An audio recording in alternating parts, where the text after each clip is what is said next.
చారిత్రాత్మకమైన చరిత్ర కలిగిన బాపట్లలోని భావదేవుని ఆలయ నూతన రథ నిర్మాణం తుది మెరుగులు దిద్దుకుంటుంది. మరో నెల రోజుల్లో స్వామివారి నూతన రథం సిద్ధమవుతుందని శాసనసభ్యులు నరేంద్ర వర్మ తెలిపారు. ప్రస్తుతం ఉన్న పాత రథంలోనే కొన్ని దశాబ్దాల నుండి స్వామివారిని ఊరేగిస్తున్నారు. దీని స్థానంలో కొత్త రథం ఏర్పాటు చేసేందుకు రూ.1,50,00,000 వెచ్చించారు. సెప్టెంబరు 15వ తేదీ నాటికి నూతన రథం పూర్తవుతుందని రథ నిర్మాణ రూపకర్త స్థపతి తెలిపారు. ఈ భావనారాయణుడు స్వయంభూగా తెలిసిన భావనారాయణుడు కనుసన్నల్లో ఈ భావపురి పట్టణంగా ఏర్పడి ఇప్పుడు బాపట్లగా విరజిల్లుతూ ఉంది. అటువంటి భావనారాయణకి బ్రహ్మోత్సవాల్లో ఆయన ప్రదర్శన నిమిత్తం ఒక మంచి రథాన్ని ఏర్పాటు చేస్తా గత ప్రభుత్వం పూనుకుంది. అది ఇప్పటివరకు పూర్తి కాకపోవటం అనేది చాలా ఇబ్బందికర పరిస్థితులు.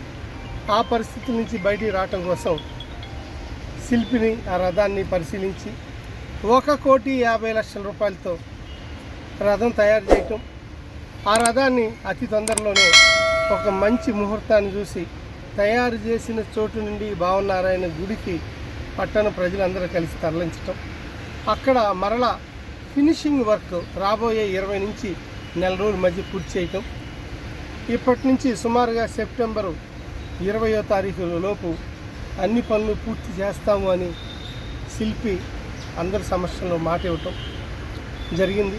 ఆ రథాన్ని పూర్తి చేసి ఒక మంచి ముహూర్తాన కొత్త రథాన్ని భావనారాయణని ఒక ప్రదర్శన నిమిత్తం భావనారాయణ స్వామి గుడి దగ్గర నుంచి ఆంజనేయ స్వామి గుడి వరకు ఆ కొత్త రథాన్ని రథం మీద భావనారాయణని ప్రదర్శన నిమిత్తం తీసుకురావటానికి కూడా ఇప్పుడే ఈవో గారితో మాట్లాడా.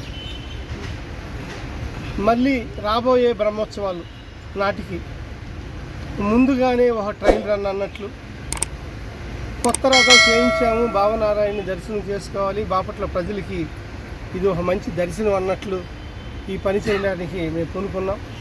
రాబోయే 1 నెల 2 నెలల తర్వాత అక్కడి నుంచి 2 నెలలలోపు ఒక మంచి ముహూర్తాన్ని ఆ కార్యక్రమం కూడా నిర్వహిస్తామని, అందులో బాపట్ల పుర ప్రజలందరూ కూడా పాలు పంచుకోవాలని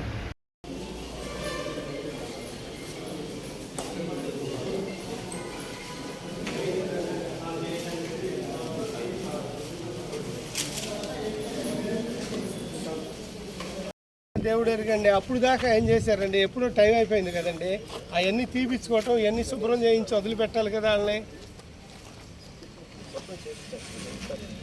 కొద్దిగా ఏంటంటే అరుగు కట్టించి మొత్తం దాని మీద నా పని